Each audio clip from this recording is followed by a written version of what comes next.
A 30-year-old truck driver presented to the General Outpatient Department of General Hospital Pottiscombe on the 2nd of April 2020 with symptoms of cough, fever, and difficulty in breathing of 6 days duration.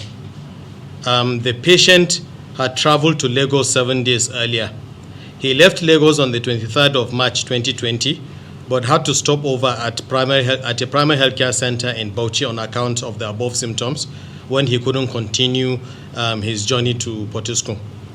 The initial public health response, the state rapid response team arrived the hospital around 8:30 p.m. yesterday, just a few hours after he presented to the hospital to commence case investigation and institute clinical and public health actions. The patient was placed on isolation for detailed assessment.